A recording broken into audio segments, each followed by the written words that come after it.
let's do the Ramsey clip because it seems Biden's running very late. This producer Pat sent this to me. I've told many of you guys, Dave Ramsey is a right-wing nut ideologue. Do not listen to him for financial advice. His financial advice that is good is so basic. You can get it anywhere. And the stuff that's bad is really bad. Take a look at this. Kelly is in Traverse City, Michigan. Hi, Kelly. Welcome to the Ramsey Show. Hi, Dave and Rachel. Pleasure talking to you both. You too. How can we help? My husband and I are disagreeing on what to do with his student loans. We currently owe $17,000. We have the cash right now to pay them off, but we're both registered nurses here in Northern Michigan, and the CEO of our hospital is implementing a retention plan, which is forgiveness for $12,000 of federal student loans. But because it's a retention plan, it is $200 a month for the next, 4 to 5 years. And I would like to just pay them off and be done with it and not have the debt hanging over our head. But my husband thinks that taking advantage of this free money is the smarter. It's not smarter. I just wanted to. Your husband's wrong. Okay. So what do you do in your marriage when your husband's wrong? Well, Kelly, I'm sorry. I feel for you. I do. Okay, so the question here is, they have $17K in loans. They have the cash to pay it. The business they work for is offering $200 a month or $2,400 a year. No indication that you have to stay in the job. Whatever. Okay. So Dave just says, don't accept the free money, just pay it off. All right. Okay. Well, let's listen. And this is hard because let's come back to this. This is a good conversation. Okay. All right. Hold on, Kelly. We'll come back. Rachel wants to be reasonable. Hold on. We'll come right back. We're talking with Kelly in Traverse City, Michigan. Her hospital is offering a $12,000 forgiveness over 5 years. And they owe $17,000 on their student loans. They have the money to pay it off. She wants to pay it off. Her husband doesn't. What do I do? Was her question. And I was joking with her and saying, what do you do when your husband's wrong? But so anyway, that's how far we got. Is that a fair summary of what you told us, Kelly? yeah. Okay. Okay. So what I was going to say, Kelly, is, and again, this is a little stereotypical, so it's not true 100% of the time, but generally men tend to lean more on kind of that the logic math side, a little less on the emotional side, right? Women. So first of all, this is Dave Ramsey's daughter. And so right away she goes into gender stereotypes about how people deal with money. This is the dumbest.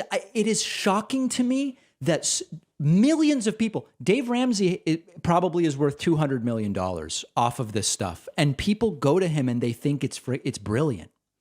So okay, let's do a little more. I feel like can naturally go there a little bit quicker than men. So when it comes to debt and even student loans, there's this idea that, if I can just do the math, it's going to play out, right? So he's looking at the math, he's seeing the logic, and he's thinking, someone's going to pay this off. This is great. Where you're feeling on the other end, we have the money, and there's a level of probably less stress, a level of freedom that you're going to experience when this is paid off. Am I right or wrong? Is this correct? Right. Yeah. Yes. If you guys think you even know where this is going, you have no idea. Just wait. So whenever couples do tend to disagree, especially when it comes to money, I think going to him, because you hesitated when he said, what do you do when your husband's wrong? So I don't know how you guys do conflict. I don't know how you come to decision making. We've only been talking for about 30 seconds, but one thing I really would encourage you to do. Okay, the person saying this eventually gets to be about vaccination is 100% correct. Is to go to him, and we always say, tell him your why. And that why may not make logical sense, because to him, he's thinking, I'm going to get free money and someone's going to pay this off and, X, Y, and Z. And to really unpack with him what you're seeing, what you're feeling, and why you want this paid off. And that could be because you don't want your destiny in someone else's hands. We talk about that a lot when it comes to student loans. A lot of people depend on whether it's DC or these programs that say, hey, if you work for us 10 years, we'll pay it off. Who knows what's going to happen, right? In all this time. And when you're passive and you let other people handle your future. Now, of course, you're not doing any of that. It's a question of, do I accept $200 a month in free money for the time that I'm in this job? That's all it is. You're letting go of really the will to go and say, I can change my life. No, you're not. You just now have a free $200 you would consider when you think about changing jobs. That's all. So there could be an ownership issue that you struggle with. For you, maybe you are just stressed with just having debt, whether it was a car loan or a student loan, doesn't matter. You don't like having the debt. I don't know what it is for you, Kelly, but whatever that why is of I want this paid off because we have the money, you go to him with that first and foremost versus blaming or being accusatory. Really, when you go with that. Notice they still haven't actually done the financial analysis. There are emotional components here, which I will get to. But the first thing is do the he's supposedly a financial advisor. Why I think is one of the best ways to start and open up the conversation. So that is really good counsel. Let me give you let me tell you why he's wrong, and maybe that'll help too. Okay? Okay.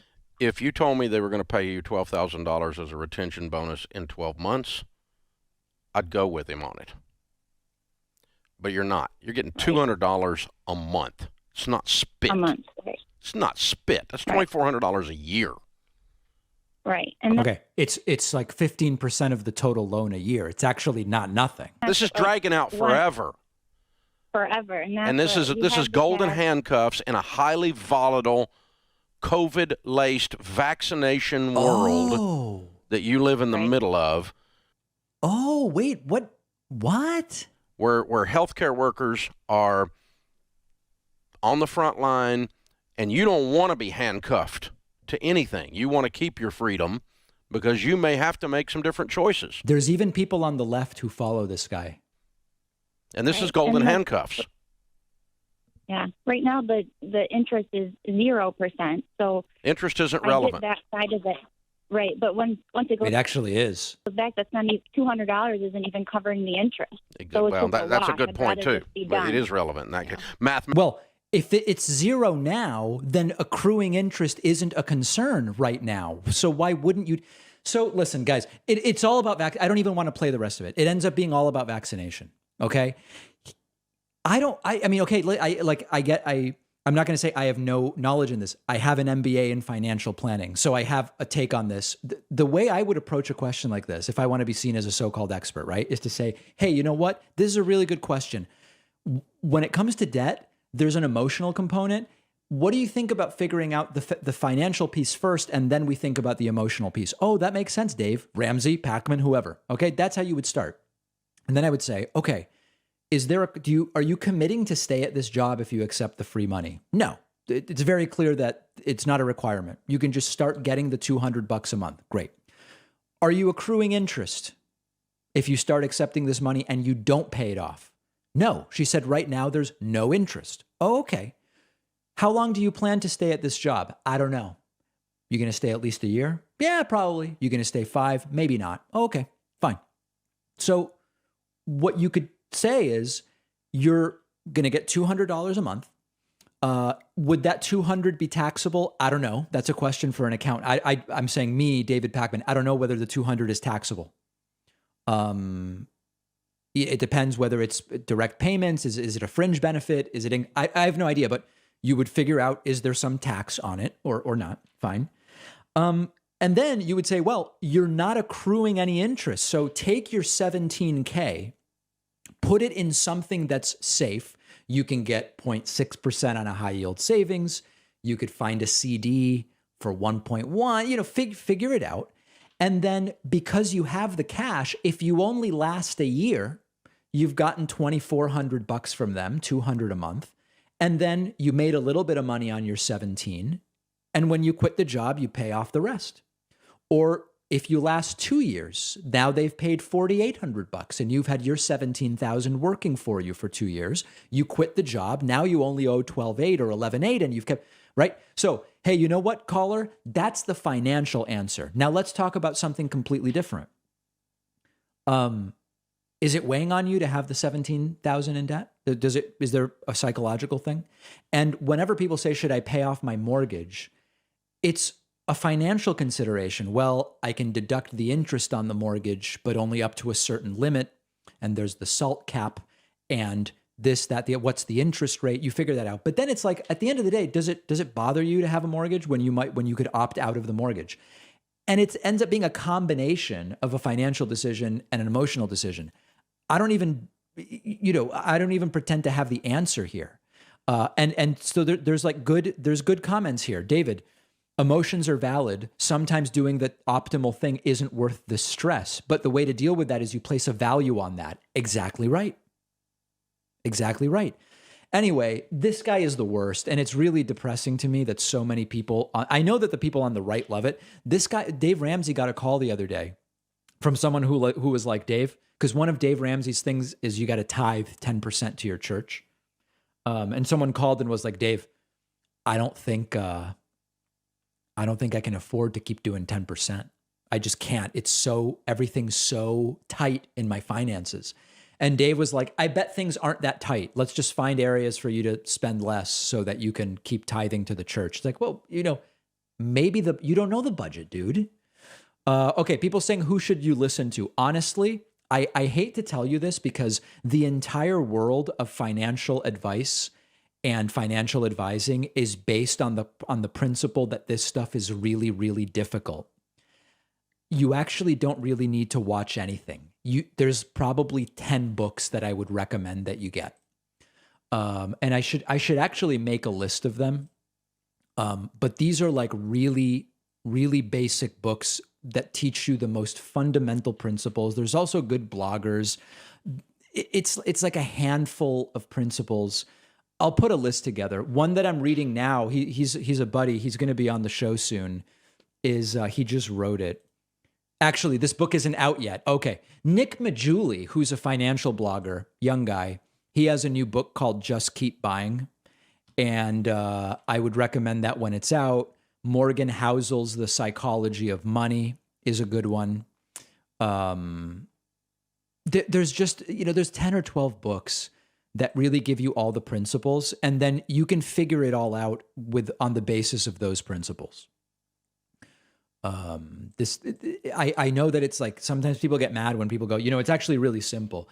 It really actually is. Doesn't mean you have the money to do the things that you should be doing in the order you're supposed to be doing them, but it's actually, the principles are really simple. Eventually you get into more complicated things. Like, let me give you a more complicated, like a real complicated question where you would be like, let me find a fee-only financial advisor. Fee only. Remember, you don't want someone taking 1-2% to manage your money. Let's say you had a situation where you'd been investing in index funds for a really, really long time. Index funds, and they've made money. And eventually you're going to want to use some of that money for something, a house down payment or whatever. You, because of the taxes on the gains you've made, are going to have a taxable event when you start selling those index funds. So you might say, well, I want 50 grand for a down payment on my house. Well, you're going to have to sell more than 50 grand worth to cover the taxes.